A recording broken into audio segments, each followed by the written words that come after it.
Good morning, Unity, and all of our new friends, and happy Memorial Day weekend. And if you are going out in this weekend, remember social distancing, remember to wear your mask.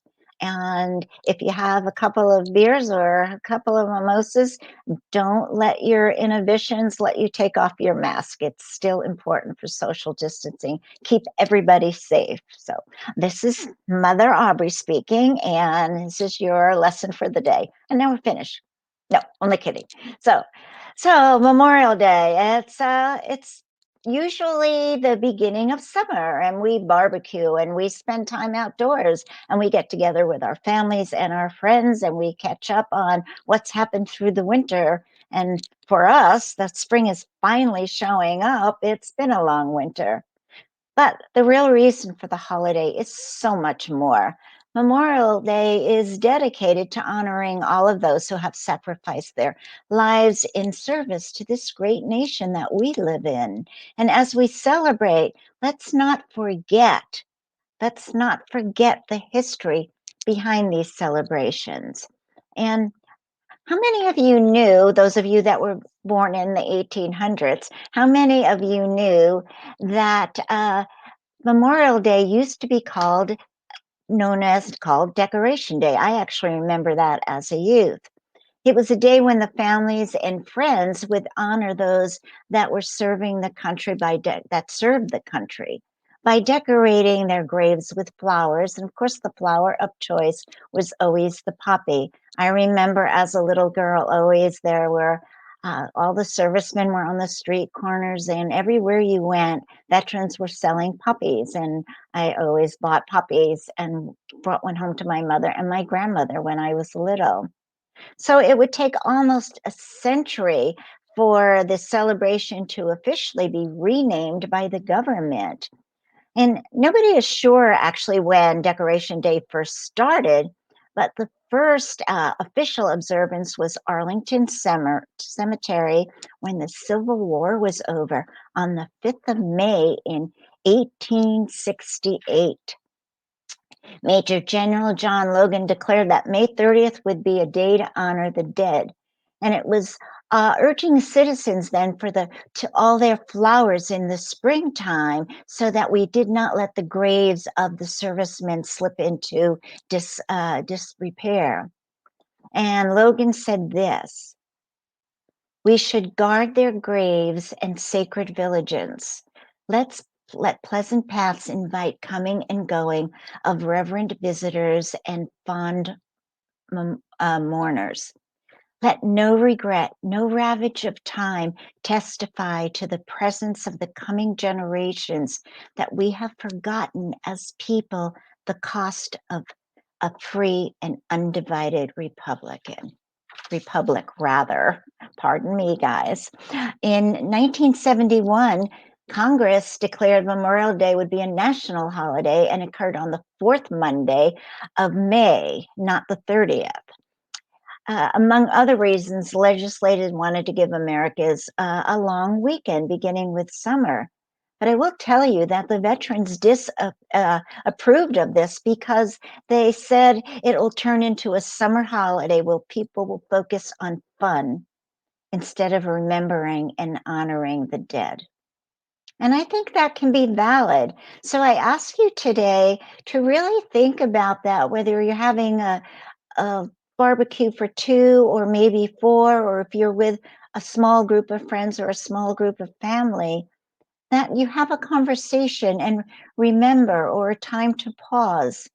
Now, I do know that 3 o'clock today, and I believe it's Eastern Standard Time, but the whole nation has been invited to play taps at 3 o'clock on their balconies, their doorsteps, their front yard.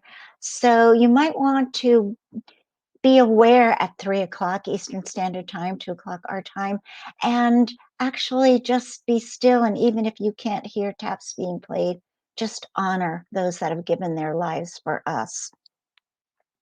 And speaking of that, how many have given their lives for us in the formation of making this United States of America? There are so many wars. The American Revolution, War of 1812, U.S. Civil War, Spanish-American War, World War I, World War II, Korean War, the Vietnam War, the Terrorist War, Persian Gulf War. Do you know by Memorial Day in 2015, 1,266,304 Americans have been killed by war. By war. And now we're in a war where almost 1 million people in just our country have been killed by a coronavirus war. But even that, there's war within ourselves. We war within our own being. We war with ourselves. We war with our families. We war with our friends and stop talking to them. We war with our neighbors. Is there not enough war? And when do we get it? Is this coronavirus a war that can lead us into a new kind of peace, a new kind of kindness, a new kind of respect? If ever there was a time to stop war, it would be now. You know, liberty, George Washington said that liberty, when it begins, takes root. It is a plant of rapid growth. Liberty is a plant of rapid growth. And Khalil Gibran says, life without liberty is like a body without spirit. And through all of this warring in our world, in our lifetime, in our grandparents and great grandparents and those before them, have we finally, through this war on virus, have we finally taken to have body with spirit, to have liberty, to have freedom? So I'd like to share a story with you today. It's a story that I found of a life of a young hero who lost his life so that we can have this liberty and this freedom and the pursuit of happiness. The story is called A Time for Heroes, and it's about a young boy who's 16 years old, and he is speaking right now as he says, I leaned against the side of the road on an oak tree, wishing to become invisible, keeping my distance from my parents on their lawn chairs and my younger siblings that were scampering about. I had hoped none of my friends saw me there. God forbid anyone caught me waving one small American flag Mom bought at the Ben Franklin for 10 cents. I was too old and definitely too cool for this small town Memorial Day parade. I ought to be at the lake, I brooded, but no one. It was mandatory in my festival. Everybody had to be with the family on Memorial Day. A high school band marched by. The girl in sequins, missing her baton tumbled from the sky. Firemen blasted their polished red trucks.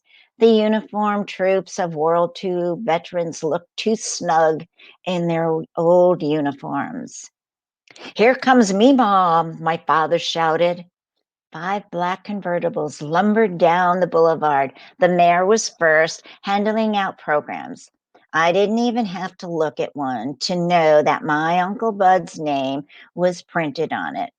Every year since he's been killed in Italy, he became the family hero. Every year we had to hear about Bud. I knew that perched on the back seat of one of the cars, waving and smiling, was Mima, my grandmother. She had a corsage on her lapel and a sign in golden embossed letters on the car, as always, that said, Gold Star Mother. I hid behind the trees so I wouldn't have to meet her gaze. It wasn't because I didn't love my grandmother or appreciate her. She taught me how to sew, how to call a strike on baseball. She made great cinnamon rolls that we always ate after the parade. What embarrassed me was all the attention that she got for a son who had died 20 years ago. With four other children and four and a dozen grandchildren, why linger on this one lost soul? I peeked out from behind the oak tree just in time to see Mima blow a kiss to the family as the motorcade moved on. The purple ribbon in her hat fluttered in the breeze. The rest of the Memorial Day ritual was equally scripted. No use trying to get out of it. I followed my family back to Mima's house where we had the usual baseball games and backyard reminiscing about Uncle Bud in the kitchen. Helping myself to a cinnamon roll, I retreated to the living room and plopped down on my armchair. There, I found myself staring at a photo of Uncle Bud on the bookcase, the uncle I've never known. I must have looked at him 1,000 times before. So proud of his crested cap and knotted tie. His uniform was decorated with military emblems that I never could decode rather. Funny, I was starting to look younger. He was starting to look younger to me as I got older. Who were you, Uncle Bud? I nearly asked aloud. I picked up the photo, turned it over. Yellowing tape held a prayer card that read, Lloyd Bud Heitzman, 1925 through 1944, a great hero. 19 years old when he died. Not much older than I was, but a great hero? How could you be a hero at 19? The floorboards creaked behind me. I turned to see Mima coming from the kitchen. I almost hid the photo because I didn't want her to listen to the same stories I heard year after year. Your Uncle Bud had this little rat terrier named Jigs. Good old Jugs. He loved that mutt. Remember how hard Bud worked after we lost the farm? He brought me all his wages. He'd say, Mima, someday I'm going to buy you a brand new farm. I promise. Sometimes, though, I did wonder about a boy dying alone in a muddy ditch in a foreign country. I thought how scared a kid who jumped out of a foxhole in front of an advancing enemy, only to be downed by a sniper. Mima stood beside me for a while, looking at the photo. From outside came the sharp snap of the American flag in the breeze. Mima, I asked, what's a hero? Without a word, she turned and walked down the hall back to the bedroom. I followed. She opened a bureau drawer and took out a small metal box, then sank down into the bed. These are Bud's things, she said. They sent them after he died. She opened the lid and handed me a telegram dated October 13th, 1944. The Secretary of State regrets to inform you that your son, Lloyd Heitzman, was killed in Italy.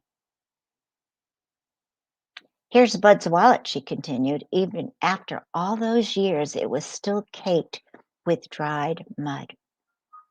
Inside was Bud's driver's license with the date on his 16th birthday. A photo of Bud holding that little spotted dog fell out. Jigs. There were other photos in his wallet, a laughing Bud standing arm in arm with some buddies, photos of my mom and aunt and uncle, and another of Mima waving. I could see him in a foxhole taking out these snapshots to remind himself of how much he was loved and missed. Who is this? I asked, pointing to a short, pretty, dark-haired girl. Maria. Bud dated her in high school. He wanted to marry her when he came home. Wow, I thought. A girlfriend? Marriage? How heartbreaking to have a life, plans, hopes for the future so brutally snuffed out. Sitting on the bed, Mima and I sifted through the treasures in the box. A gold watch that had never been wound again. A sympathy letter from President Roosevelt, one from Bud's Commander, a medal shaped in a heart trimmed with purple ribbon. And at the very bottom, the deed to Mima's house. Why is this here? I asked.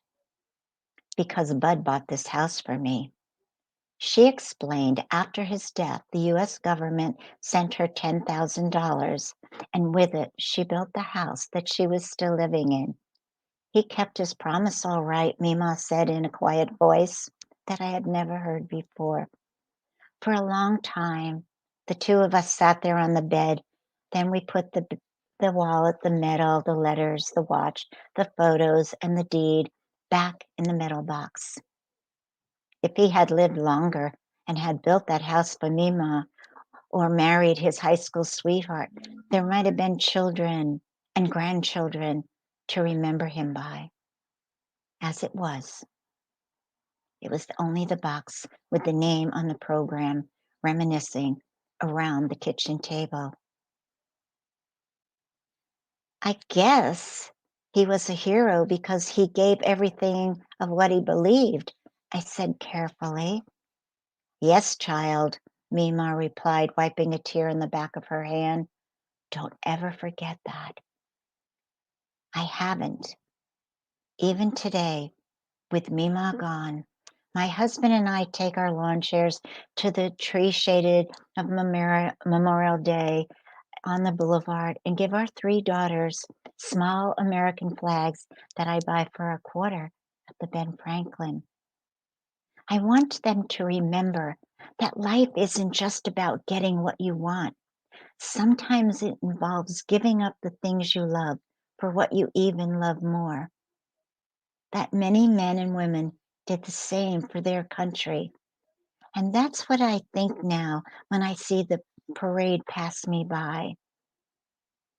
And if I close my eyes and imagine, I can still see Mima in her regal purple hat, honoring her son, a true American hero. So I ask you today again to remember that over 1 million men and women have given up their life for this country through endless wars. How many unnecessary? How many could have been saved? How many wars could have been stopped? I don't know the answer to that. I'm not a history buff, but I do know that right now, many of us still live with war in our hearts, as I said in the beginning. And this is the time that we stop losing lives. This is the time that we really are proud of our country, despite what's going on into it, that we rise above what's happening right now.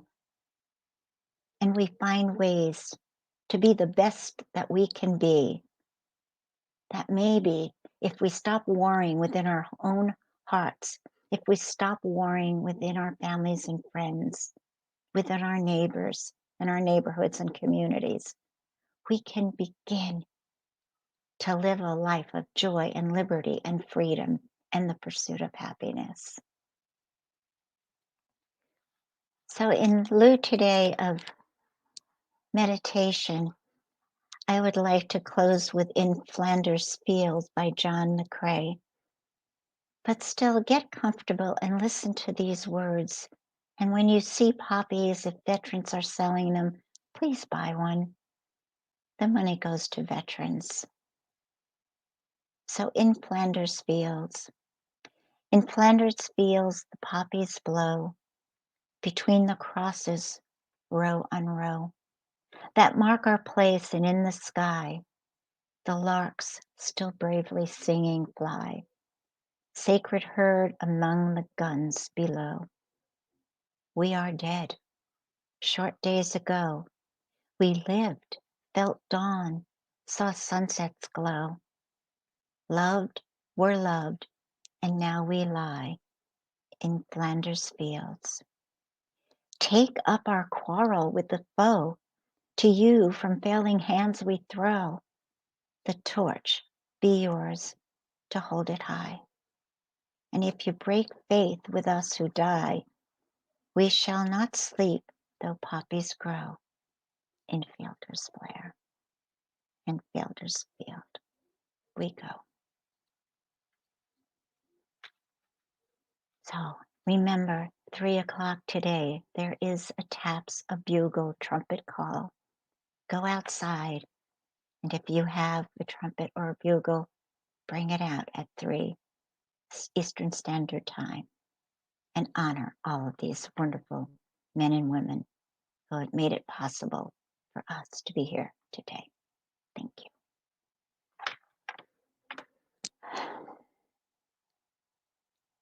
And again, as we move on to our virtual giving, the thank yous that keep coming in, the gifts that keep coming in, your nice comments that come in, and your sharing, your generosity, your love, your support.